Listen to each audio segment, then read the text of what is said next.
Good morning to all my dear students. I think we all have completed all the models except this auto model. So till now only this has been left, auto is left.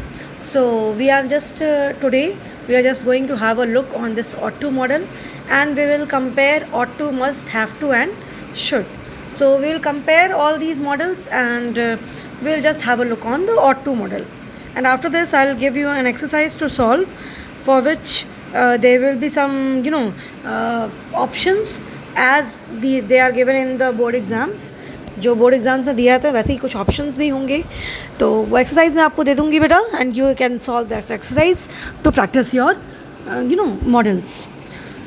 So starting with ought to बेटा, जैसे मैंने आपको कल हल्का सा starting बता दिया था कि it is usually followed by to and an infinitive. ठीक है, इन्फिनेटिव टू के साथ ये ऐड होता है और फॉलो होता है, and then how it is, this is how it is taken off. मतलब किस ये इसी तरीके से ये ऑब्वियसली अपने सारे फॉर्म्स में यूज़ होता है. तो फर्स्ट एग्जांपल हमने देख लिया था कल की क्लास में कि you ought to tell the truth. अब यहाँ पे ऑट के साथ टू लगा हुआ है plus an infinitive, tell the तो infinitive basic form of verb जिसको हम कहते हैं. ठीक है, तो वो भी लगा हुआ है, and then how it is used. Now moving forward, अब इसका हम लोग यूज़ कैसे करते हैं वो हम लोग देखेंगे. It does not change its form so that the third person singular form does not end in s. She ought to work a little harder. अगर हम लोग थर्ड पर्सन का भी यूज़ करें, सिंगुलर फॉर्म का यूज़ करें, plural form का use करें, ought will remain ought. जैसा कि need remain read होता था, मतलब जैसे need में हम लोग need didn't need या पास्ट टेंस में करना होता था तो हम लोग करते थे. प्रेजेंट टेंस में करना होता था तो हम लोग नीड नॉट करते थे. इंटरोगेटिव फॉर्म करना होता था, नीड आई करते थे. फिर शैल आई नीड करते थे फ्यूचर में. ठीक है, और शैल नॉट नीड हम लोग करते थे फ्यूचर टेंस में, नेगेटिव सेंटेंसेस में. तो इस तरह का हम लोग करते थे. लेकिन बेटा ये सब चीज़ें हम लोग सिर्फ नीड के आगे पीछे के वर्ड्स हम लोग चेंज करते थे, and then how it is changed. Need में कोई चेंज नहीं होता था, वैसे ही यहाँ पे ऑट में भी कोई चेंज नहीं होता है. ऑट अपना फॉर्म चेंज नहीं करता है. ठीक है, थर्ड पर्सन हो, सिंगुलर फॉर्म हो, वो एस से एंड नहीं होता है. मतलब कभी भी ऐसा नहीं ऑट्स नहीं होगा. वो शी बदल जाएगा, ही बदल जाएगा, यू बदल जाएगा, आई बदल जाएगा, लेकिन first person, second person, third person बदल जाएगा, सिंगुलर प्लूरल बदल जाएगा, but ought will remain ought. ठीक है, तो जैसे यहाँ पे she ought to work a little harder. अब लिखा हुआ है it can be use as a present, past और फ्यूचर टेंस. तीनों टेंस में ये यूज़ हो सकता है बेटा. The negative is ought not and interrogative is ought I और ऑट यू, ऑट ही, एक्सेट्रा. इस तरीके से यूज़ होता है. जैसे लाइक फॉर एग्जांपल मुझे कहना है कि you ought to tell the truth. पहला आपका स्टेटमेंट देखिए लिखा हुआ है, तो she ought to tell the truth. हम ऐसा भी कह सकते हैं she ought not to tell the truth. Okay, अगर हमको नेगेटिव बनाना है तो she ought not to tell the truth. अब यहाँ हमको बोलना है ought I tell the truth. Okay, इस टाइप से भी हम लोग सेंटेंसेस को यूज़ कर सकते हैं. Ought you to tell the truth, इस टाइप से भी हम लोग सेंटेंसेस को यूज़ कर सकते हैं. ये हुआ नेगेटिव और इंटरोगेटिव फॉर्म, जिसको हम अभी आगे भी पढ़ेंगे बेटा. ये हमने आपको जनरल एग्जाम्पल दिया है, देखिए नीचे लिखा भी हुआ एग्जाम्पल में, ought I do it at once. Okay, he ought not disobey his teachers. या फिर लिखा होता he ought to obey his teachers. He ought to obey his teachers या he ought not disobey his teachers. तो इस तरीके से हमारा सेंटेंस जो है वो फॉर्म होगा. Okay, now coming to the first rule बेटा, देखिए यहाँ पे 4 रूल्स लिखे हुए हैं. तो coming to the first rule, it is written बेटा, ought to is used for expressing what is right or sensible thing to do or the right way to behave. Whatever is right in your, like for example whatever is set as a right thing, ऐसा बोला जो चीज़ set है कि right है. Like for example honesty is the right thing, telling the truth is the right thing, then punctuality is the right thing. तो ये सारी चीज़ें राइट थिंग है, सेंसिबल थिंग है, and right way to behave है. Like for example the perfect way to behave is kindness, आपका behaviour polite होना चाहिए, तो ये सारी चीज़ें राइट है। तो जो सेट है चीज़ें कि राइट हैं, उसके लिए हम उसको एक्सप्रेस करने के लिए, for expressing those kind of expressions, those kind of behaviours, those kind of things, sensible things, we use ought to word. Like for example, it is written that you ought to get up earlier. ठीक है, अब जल्दी उठना अच्छी बात है, ये सबके लिए अच्छी बात है। ये सेट है कि यही early to bed early to rise आपने सुना ही होगा। तो these are the set things. We ought to exercise daily, exercising makes our body fit, ये हमारा सेट स्टेटमेंट है। ठीक है, ये हमेशा के लिए सेट है, ये कोई आज या कल या किसी एक का कहा हुआ बात नहीं है। ये सब की तरफ से एक सेंसिबल थिंग है, एक राइट वे टू बिहेवियर है एंड एक राइट थिंग है। Then teachers ought not smoke before students. Obviously, the things which teachers will do in front of students, the students are going to follow that only. तो यहाँ पे इसीलिए बोला गया है कि the preachers मतलब जो लोग बातों को कन्वे करते हैं या जो लोग बातों को कहते हैं, यानी कि यहाँ पर टीचर जैसे हो गया। तो टीचर्स जो भी आपके मोटिवेटर्स होते हैं, जो भी गाइडर्स होते हैं, उनको हमेशा परफेक्ट होना चाहिए, at least in that thing which are they saying. जो चीज़ें वो लोग कह रहे हैं उस चीज़ में तो परफेक्ट होना चाहिए, तभी जो सामने वाला है वो बात सुनेगा, वो समझेगा। ओके, तो यहाँ पे देखिए वो सारे स्टेटमेंट्स लिखे हुए हैं बेटा। अब उन सारे स्टेटमेंट्स के लिए बोला गया है कि आपको हमेशा you should all the statements which are sensible, which are right, you have to use ought to for that. You can use ought to for that. फिर यहाँ पे हम can इसीलिए लगा रहे हैं because there are other things also. ठीक है, तो देखो तीन सेंटेंस में वैसे ही है, यूज़ किया जा रहा है। Coming to the next one बेटा, ought to is used when we believe strongly or expect that something will happen. जब भी हम किसी चीज़ को परफेक्टली बिलीव करते हैं कि लाइक वो चीज़ होनी चाहिए, या हमें पता है कि वो पक्का होगी होगी, ठीक है, या हम एक्सपेक्ट कर रहे हैं कि गॉड्स विश हो जाए ऐसी चीज़, मतलब बहुत ही हमारा इंटेंस विश है कि ऐसा हो जाए, तब हम लोग ऐसे कंडीशंस में भी ought to का यूज़ करते हैं। Okay, the Indian team ought to win, हम ये एक्सपेक्ट कर रहे हैं कि इंडियन टीम जीत जाए। ओके, वी हार्डली बिलीव, कि हम लोग को हार्डली बिलीव होता है कि नहीं वो जीते ही जीते, हम लोग एक्सपेक्टेशन फुल ऑन रहती है कि वो जीते ही जीते। सतीश ought to pass, ठीक है, हम लोगों को like for example our elder brother, elder sister, younger brother, younger sister, हम लोग चाहते हैं कि दो brother sisters they ought to pass, they ought to top in the exam. तो हम लोग इसके लिए, क्योंकि हम लोग बहुत स्ट्रॉन्ग बिलीफ हम लोग का रहता है कि वो लोग जीतें, वो लोग फर्स्ट आएँ, तो इस केस में भी हम लोग ये यूज़ कर सकते हैं ought to। The meeting ought to have finished by 2 o'clock, meeting को 2 o'clock तक फिनिश हो जाना चाहिए। तो ये सारी चीज़ें बेटा, मतलब जो हम लोगों की परफेक्ट एक्सपेक्टेशंस हैं उन सब के लिए, और एक स्ट्रॉन्ग बिलीफ है उन सब के लिए भी हम लोग ought to का यूज़ कर सकते हैं, जैसे कि इन तीनों स्टेटमेंट में हुआ है। Coming to the third point बेटा, ought to see, hear, meet, like for example ought to see, ought to hear, ought to meet etcetera, कोई भी ऐसा वर्ब हम लगा दें उसके आगे, ought to walk, ऐसा कुछ भी लगा दें, तो these are use for emphasising how good, impressive और अनयूजुअल समथिंग और समवन इज़। जब भी हम ऐसे कुछ वर्ड्स का यूज़ करते हैं, like for example ought to see, ought to hear, ought to meet, ought to walk, ought to dance, ऐसा कुछ करते हैं, तो हम लोग बताते हैं कि वो चीज़ जो वर्ब हम लोग यहाँ लिख रहे हैं, सी, हेयर, मीट, या कोई भी और वर्ब हम लोग लिख रहे हैं, तो वो कितना ज़्यादा एम्फसाइज गुड है, इम्प्रेसिव है, या एकदम एक्स्ट्राऑर्डिनरी है। हम लोग उस टैलेंट को, उस वर्ब को एम्फसाइज करने की कोशिश करते हैं whenever we put ought to। Like for example, you ought to see their new house, मतलब there must be something very interesting in their new house that needs to be seen, that ought to be seen। तो मतलब यहाँ पे हम लोग कह रहे हैं you ought to see, मतलब वो तुम्हें ज़रूर देखना चाहिए उनके नए घर को। you ought to meet his elder brother, मतलब उसके एल्डर ब्रदर में कुछ तो ऐसा एम्फसाइजिंग है, हम लोग उसकी गुड क्वालिटीज़ को ऐसा कुछ एम्फसाइजिंग कर रहे हैं, ठीक है, कुछ एक्स्ट्राऑर्डिनरी बता रहे हैं। ज़रूरी नहीं बेटा गुड क्वालिटीज़ ही हो, कभी कभी बैड क्वालिटीज़ भी हो सकती हैं, ठीक है। तो मतलब जैसे कुछ भी अनयूजुअल हो, कुछ भी आप कह सकते हैं कि एक्स्ट्राऑर्डिनरी हो, अलग से हो, तो उसको एम्फसाइज करने के लिए हम लोग ought to का यूज़ करते हैं। Like for example, you ought to see her dance, she really dances well, तो मतलब उसके डांस में कुछ अलग कुछ एक्स्ट्रॉर्डनरी है, you ought to see her talent, you ought to see her marks, तो आप कुछ भी ऐसा कह सकते हैं कि जो एक्स्ट्राऑर्डिनरी हो, like you haven't seen that, ठीक है। तो इस टाइप के सेंटेंसेस में आप ऑट टू का यूज़ कर सकते हैं। नाउ कमिंग टू द बेटा next one, ought to have is used when we realize that we did not do the right thing in the past.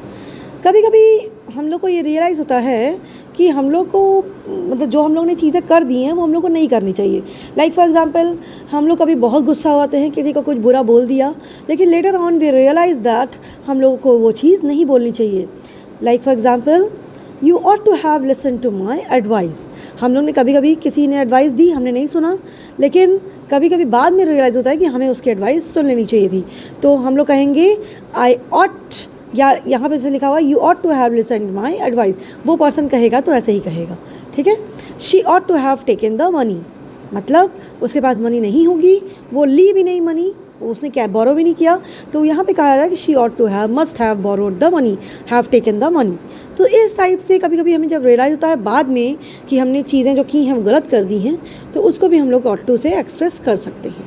Okay, now coming to बेटा, these are all the different situations जिसमें हम लोग ought to का use कर सकते हैं।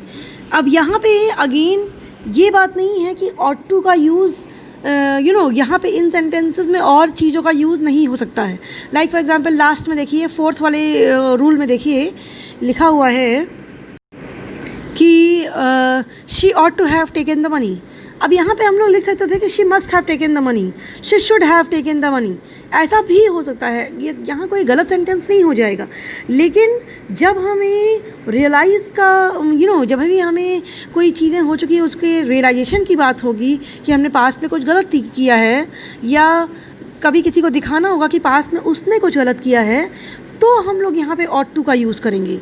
इसका मतलब ये नहीं है कि ऑट टू यहाँ पे यूज़ हुआ है तो शुड अगर यूज़ कर लेंगे तो गलत हो जाएगा।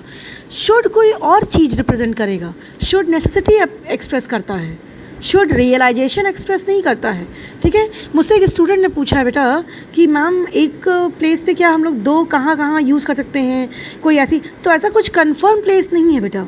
लाइक फॉर एग्जांपल उसने पूछा कि मैम मस्ट और नीड कहाँ कहाँ यूज़ कर सकते हैं, शुड और नीड कहाँ कहाँ तो आपको सिर्फ ये देखना है कि वो एक्सप्रेस क्या करना चाहता है स्टेटमेंट, क्योंकि ये स्टेटमेंट अकेले नहीं आएगा।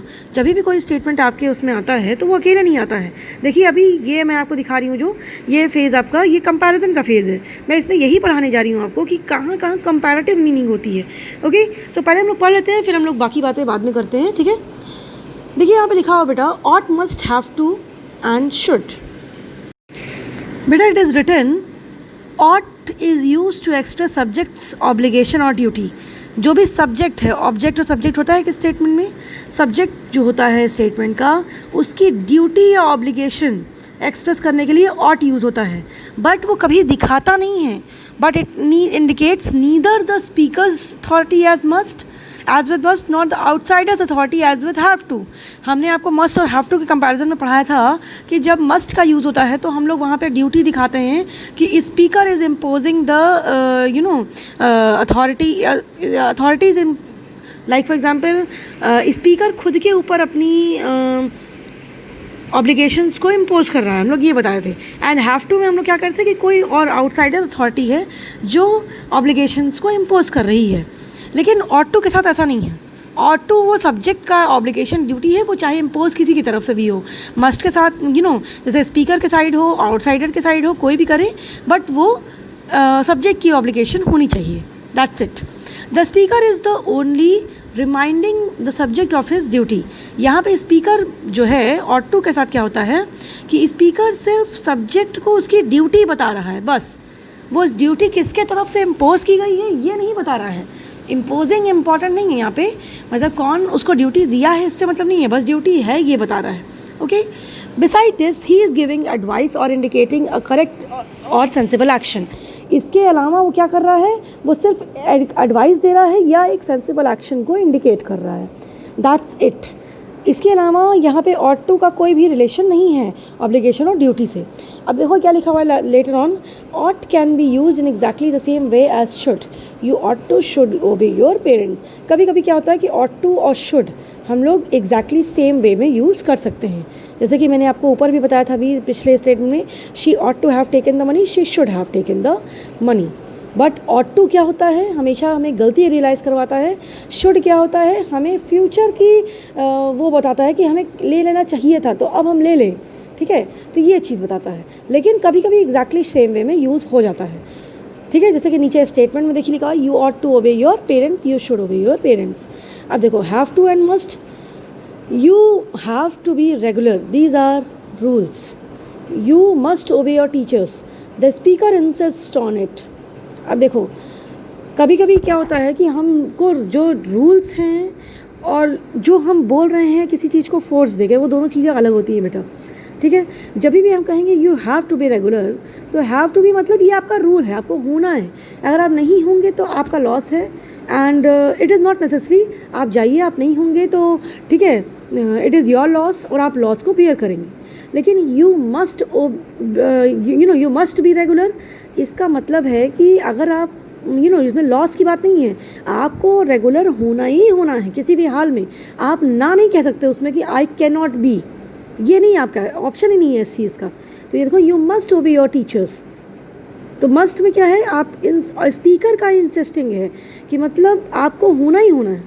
अब देखो नेक्स्ट में you have to take the medicine, अब डॉक्टर इस पर इंसिस्ट कर रहा है, लेकिन देखो जब भी अथॉरिटी इंसिस्ट करती है तो वहाँ पे वो रूल्स और इंसिस्टिंग बराबर हो जाता है, एंड हैव टू भी आपका एक तरह से मस्ट का ही काम करता है।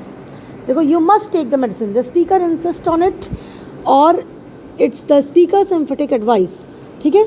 मतलब अब देखो होता क्या है कि जब हम बताते हैं कि एक रूल के फॉर्म में, देखो ऊपर वाले में लिखा भले हुआ है कि doctor insist on it, but doctor का इंसिस्ट करना क्या होता है, वो रूल हो जाता है।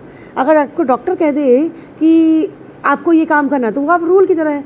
लेकिन अगर आपको मैं कह दूँ या आपको कोई थर्ड पर्सन कह दे कि आपको रोज़ एक्सरसाइज करनी चाहिए, ठीक है, तो वो आप एक तरह से कैजुअल एडवाइस ले लेंगे, हाँ ठीक है करनी चाहिए, करेंगे तो ठीक है, नहीं करेंगे तो भी ठीक है।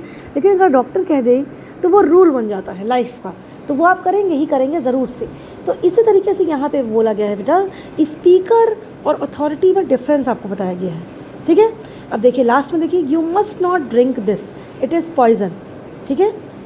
इसका मतलब है कि ये रूल है कि मतलब पॉइजन है तो आपको ड्रिंक नहीं करना है, okay. You ought not smoke so much, it is right, it is not right और नॉट सेंसिबल, ठीक है। मतलब आपको इतना स्मोक नहीं करना चाहिए, ये गलत, ये रियलाइजेशन आपका हो रहा है कि आपका ये या तो गलत है या तो इनसेंसिबल एक्शन है, जो कि सबको पता है। तो इस केस में भी हम लोग यहाँ पे ऑट नॉट का यूज़ कर सकते हैं। एक तरह से बेटा आपको ये ought, must, have to and should का कंपैरिजन बताया गया है, तो this is not as much इसमें कोई इतना अलग चीज़ नहीं बताई गई है, जो आपको ऊपर बताया गया था वही चीज़ बताई गई है दोबारा से। एंड एज आई से इन एवरी वीडियो कि आपको दुनिया की सारी चीज़ें, grammar part, literature part and everything will be understood only by you when you will continue reading and reading correct English. आप जब इंग्लिश को करेक्ट वे में रीड करेंगे, आप 1 मंथ ये चीज़ करके देखिए बेटा, क्योंकि जब तक आप रीड नहीं करेंगे इंग्लिश को, no rule no grammar book can make you understand all these things. क्योंकि इंग्लिश में मैं फ्रैंकली बता रही हूँ, रूल से ज़्यादा एक्सेप्शंस हैं।